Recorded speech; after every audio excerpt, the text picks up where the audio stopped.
Hola, muy buenas tardes. Soy el maestro Joseph Espejo López.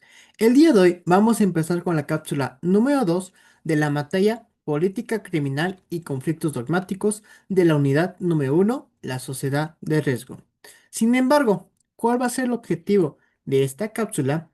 El objetivo fundamental va a ser que el mismo estudiante pueda analizar cuáles son los principios de por ejemplo, de la política criminal, así como la riqueza y los riesgos de los conflictos dogmáticos que surgen en su aplicación y por ende el impacto de la globalización de dichos riesgos, así como la forma en que los errores, como por ejemplo el fraude, los defectos y las verdades, influyen en la transformación del derecho penal contemporáneo.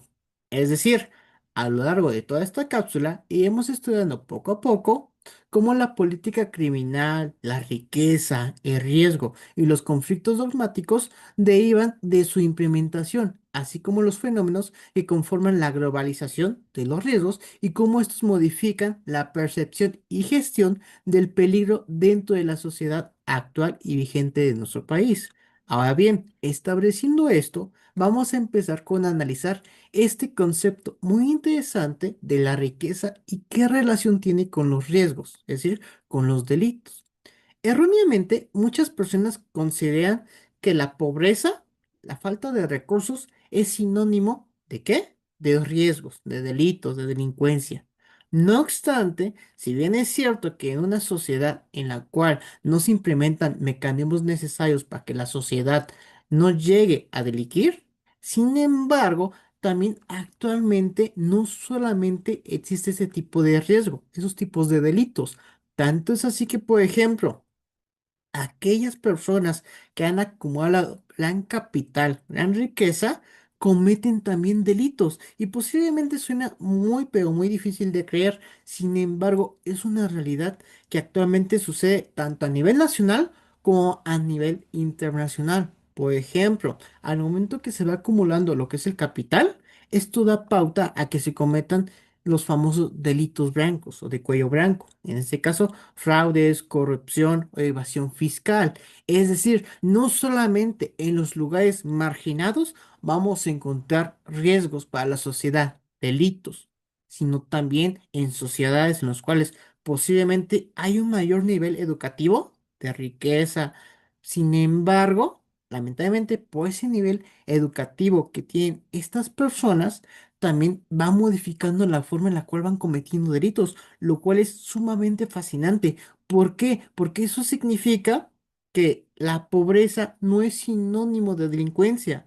También existe delincuencia organizada con personas que han acumulado gran capital de dinero. En este caso, lo único que va modificando es la forma en la cual van cometiendo delitos. Es decir, en un lugar marginado, en el cual lamentablemente hay mucha pobreza, en este caso, los delitos posiblemente que vamos a encontrar sería robo simple, homicidios, feminicidios, etcétera. En cambio, si cambiamos el panorama y nos vamos a una sociedad en la cual existe una gran acumulación de riqueza, también se van a cometer delitos, lo cual es sumamente fascinante, porque en ese caso significa que la riqueza no elimina en automático los riesgos y por lo tanto la comisión de delitos simplemente los modifica. En este caso, porque tiene un nivel económico y educativo mayor, los delitos que posiblemente van a cometer va a ser un fraude bancario, la corrupción o invasión o evasión, perdón, de impuestos fiscales, lo cual es sumamente interesante porque da pauta a que se cometan los famosos delitos de cuello blanco. Es decir, estas personas, estas entidades, estas empresas, por el nivel tanto educativo como también del elevado capital que cuentan, no van a cometer delitos sencillos como un robo simple, un homicidio, un feminicidio, porque en todo caso saben las consecuencias que podría generar estos hechos. Sin embargo, eso no significa que no van a cometer delitos, lo cual es sumamente fascinante, porque esto va relacionado con lo que es el delito de cuello blanco. Es decir, ellos analizan la situación y por el gran nivel, tanto económico y educativo que poseen, empiezan a cometer posiblemente otro tipo de delitos, los cuales hay ocasiones que son más complicados de identificar. Por ejemplo, fraudes millonarios, estafas corporativas, manipulación y corrupción. Pero esto se debe a que la riqueza, el capital, no elimina como tal estos hechos, sino simplemente los va modificando. A esto lo vamos a conocer como delitos de cuello blanca. No obstante, algo también bastante fascinante que sucede tanto en nuestra nación, tanto en nuestra nación como a nivel internacional, es la riqueza ilícita y el lavado de dinero. Lamentablemente, actualmente existen organizaciones criminales que lamentablemente recaudan capital de una forma muy sorprendente a través de la comisión de delitos. A esto se le conoce como delincuencia organizada. Sin embargo, actualmente ya no son a nivel nacional. Es tan sorprendente e increíble su forma de organizarse que hay ocasiones que cometen delitos a nivel internacional, lo que es bastante fascinante.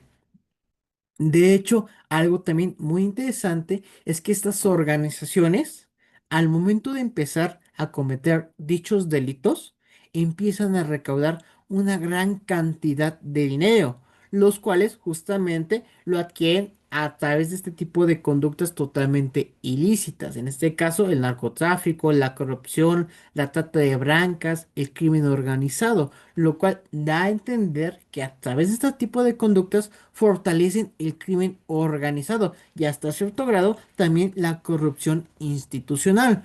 ¿Por qué? Porque en todo caso, al momento en que empiezan a adquirir gran poder adquisitivo y económico, esto les da pauta para poder, de cierta forma, tanto comprar armas, en este caso, corromper autoridades, financiar estructuras ilegales, totalmente operaciones totalmente ilegales. Sin embargo, eso es totalmente fascinante porque sucede justamente tanto a nivel nacional como a nivel internacional. No obstante, como habíamos platicado anteriormente, el de hecho no se queda sujeto, no se queda estático. El Estado también tiene que evolucionar. Si se percata que se está cometiendo este tipo de situaciones, ¿qué se tiene que realizar? Bueno, a través de la política criminal se tiene que enfocar directamente a atacar e implementar mecanismos para poder extinguir este tipo de conductas. Un ejemplo, a través del bloqueo de sus cuentas bancarias y de cierta forma también a través de la cooperación internacional, estableciendo tratados internacionales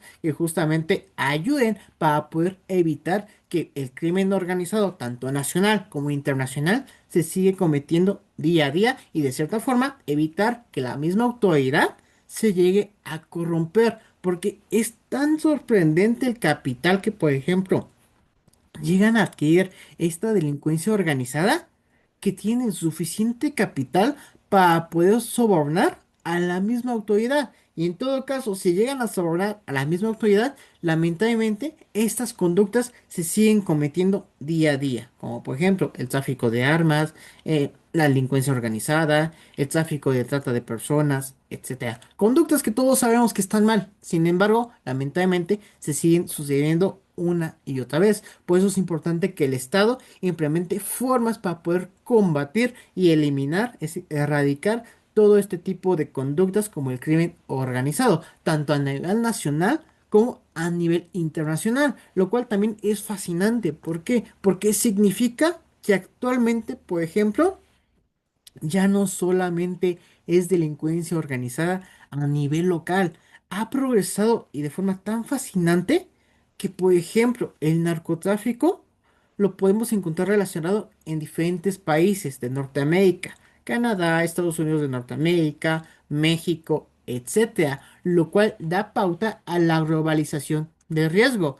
Es decir, los peligros ya no solamente se limitan a un territorio, sino por primera vez ya empiezan a derribar fronteras internacionales. Es decir, de cierta forma empiezan a copiar todo este tipo de organizaciones delictivas. Y de igual forma también da pauta a que, por ejemplo, si siguen cooperando de forma internacional, va a llegar el punto si el Estado no empieza a implementar formas de poder prevenir y hasta cierto grado erradicar, lamentablemente ya va a ser totalmente imposible poder eliminar este tipo de prácticas o posiblemente va a ser bastante complicado poderle poner en su caso un total alto. ¿Por qué? Porque ya no es un fenómeno local, sino se convierte en totalmente un fenómeno transnacional, lo cual es bastante interesante. Y de igual forma también, no solamente el narcotráfico. Actualmente existen delitos cibernéticos. Por ejemplo, actualmente han surgido bastantes tecnologías, formas de comunicación, etcétera. Tanto es así que, por ejemplo, un delito cibernético, un fraude bursátil que suceda, por ejemplo, en China, en Estados Unidos, de cierta forma, ya todo el mundo se encuentra totalmente interconectado. ¿Por qué? Porque posiblemente si se realiza ese fraude bancario en Estados Unidos, en China, posiblemente va a repercutir en las finanzas de nuestro país. En México, igual si por ejemplo se realiza un ataque de ciberdelincuencia en Asia, posiblemente va a repercutir en los bancos europeos, lo cual da a entender que existe una red criminal y de igual forma también repercute porque el sistema bancario, el sistema internacional, todo nuestro país, hasta como el planeta, se encuentra totalmente interconectado. Obviamente todavía existen excepciones. Sin embargo, eso es una de las grandes ventajas de las nuevas tecnologías, que básicamente toda parte del mundo se encuentra totalmente conectado, lo cual justamente es bastante fascinante porque, por ejemplo, retrocedamos al año de 1521 cuando fue conquistado Tenochtitlan en nuestro país.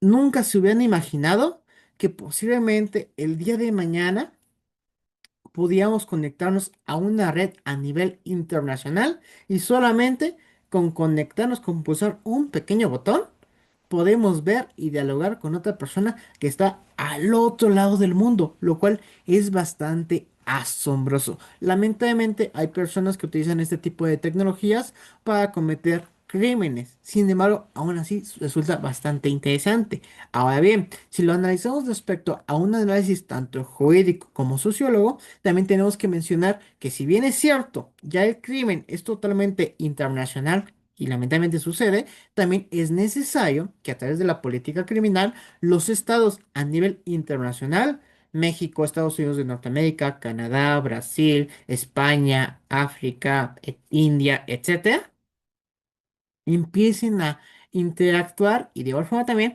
empiecen a cooperar entre ellos, estableciendo, por ejemplo, tratados internacionales, estrategias de persecución transnacional para poder reforzar de cierta forma y con el objetivo de poder prevenir que estas conductas se sigan cometiendo una y otra vez. ¿Por qué? Porque ¿qué sucede si, por ejemplo, imaginemos que de repente cada país de nuestro mundo se empieza a aislar? Simplemente da pauta a que la delincuencia organizada a nivel internacional empiece a detectar esas pequeñas lagunas, vulnerabilidad en la misma legislación internacional y se aprovechen de ellos, en este caso repercutiendo y ocasionando más delitos día a día, lo cual es bastante interesante también. Ahora bien, esto da mucha pauta a lo que se conoce como la delincuencia transnacional.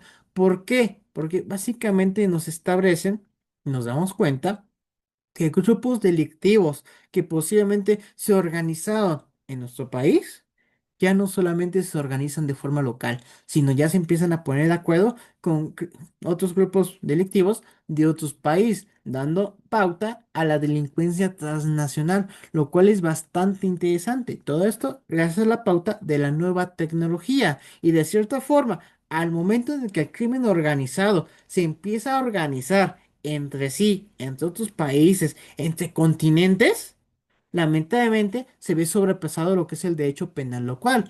Es decir, básicamente la misma delincuencia empieza a detectar esos vacíos legales y a aprovechar jurisdicciones de cierta forma también débiles, porque en todo caso, si el Estado no refuerza lo que es el derecho internacional, es decir, cada Estado empieza a reforzar lo que es el derecho internacional a través de tratados internacionales, la misma delincuencia se va a dar cuenta, y es más, ya se dio cuenta, de que pueden aprovechar esos espacios legales para seguir cometiendo crímenes totalmente atroces, como por ejemplo el tráfico de personas, el tráfico de órganos, el terrorismo, los ciberdelitos, en este caso los delitos financieros, los fraudes interbancarios, etcétera, y hasta el lavado de dinero, lo cual básicamente es responsabilidad.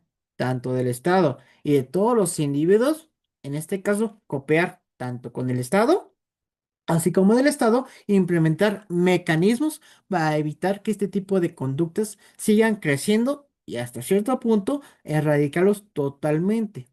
De igual forma, también es interesante cómo es que, por ejemplo, las nuevas tecnologías, en especial el Internet, eliminan ciertas barreras de tiempo y espacio, lo cual, lamentablemente, hay ocasiones que este tipo de situaciones o estas sociedades criminales los aprovechan para poder reforzar sus interacciones y, de cierta forma, su sociedad internacional. Es decir, lamentablemente, lo que es la delincuencia organizada, los delitos, se vuelven más veloces y de cierta forma, hasta cierto grado, totalmente indetectables. Por lo mismo de que actualmente se aprovechan lo que es la globalización y del famoso Internet, lo cual lamentablemente dificulta, en todo caso, poder detectar estos delitos y en su caso poderles aplicar una sanción o que se administre justicia, lo cual obviamente repercute a nivel internacional. Un ejemplo, imaginemos que de repente un hacker en Rusia empieza a atacar el sistema financiero de nuestro país. Si se dan cuenta, el individuo no se encuentra dentro del país, sino se encuentra en otro país. No obstante, ya está cometiendo un evento de riesgo o en su caso un delito que está repercutiendo el sistema financiero de nuestro país. Y de igual forma también, si de repente un hacker de China empieza a afectar o empieza a cometer crímenes en contra, por ejemplo, de hospitales en Brasil, nos da a entender que ya no solamente la delincuencia se encuentra a nivel local, sino se encuentra a nivel internacional. Y esto es gracias justamente a este tipo de nuevas tecnologías, como por ejemplo el Internet, en el cual volvemos justamente a lo mismo. A pesar de que es una herramienta muy poderosa que nos puede conectar en un solo segundo de un lugar en el mundo hacia otro, lamentablemente hay personas que no lo utilizan para poder hacer de cierta forma el bien, respetar la misma ley, sino lamentablemente lo utilizan para poder cometer de cierta forma eventos de riesgo y delitos, lo cual el mismo Estado tiene que combatir en todo momento. Pero sin embargo, aquí lo fascinante es que utilizan estas nuevas tecnologías, así como por ejemplo en nuestro país el Código Nacional de Procedimientos Penales y el Código Nacional de Procedimientos Civiles y Familiares utiliza nuevas tecnologías para administrar justicia. La delincuencia organizada tampoco se queda estática, también empieza a utilizar estas nuevas tecnologías para poder y seguir cometiendo sus crímenes de forma organizada y de cierta forma más eficiente. No obstante, el Estado es su obligación siempre ir un paso adelante. Si se da cuenta que, por ejemplo, tanto a nivel internacional como a nivel nacional posiblemente están incrementando los fraudes interbancarios, el Estado tiene que desplegar mecanismos necesarios para poder evitar que se sigan cometiendo justamente estas conductas o en su caso poderlas llegar a prevenir. Ahora bien, de igual forma también este tipo de lamentablemente sucesos dan pautas a lo que se conocen coloquialmente como los errores, los fraudes y los defectos. Es decir, los errores básicamente son aquellas fallas que cometemos como humanos o como instituciones y que lamentablemente afectan ya sea la legislación, la investigación, sin mencionar el fraude, en el cual básicamente manipulamos información y la falsificamos por pruebas, por testimonios y damos pie a que se cometan lamentablemente defectos, es decir, fallas estructurales en los protocolos que están mal diseñados para poder combatir todo este tipo de conductas. Sin embargo, algo que siempre se tiene que buscar en todo momento, por ejemplo, a través de la política criminal, es la verdad. Es decir, siempre buscar lo justo, pero obviamente sin violar derechos humanos, lo cual también es justamente muy fascinante en su respecto. ¿Por qué? Porque nos da pauta que, por ejemplo, un estado que se enfoca directamente a prevenir los delitos y que de cierta forma se vuelve autoritario, ¿es lo correcto? ¿Es adecuado? ¿O simplemente necesitamos un estado más relajado y que en todo caso respete nuestros derechos humanos? ¿Cuál es la respuesta correcta en todo caso? Ahora bien, hasta aquí sería esta cápsula. Muchas gracias por su atención y nos vemos hasta la siguiente cápsula.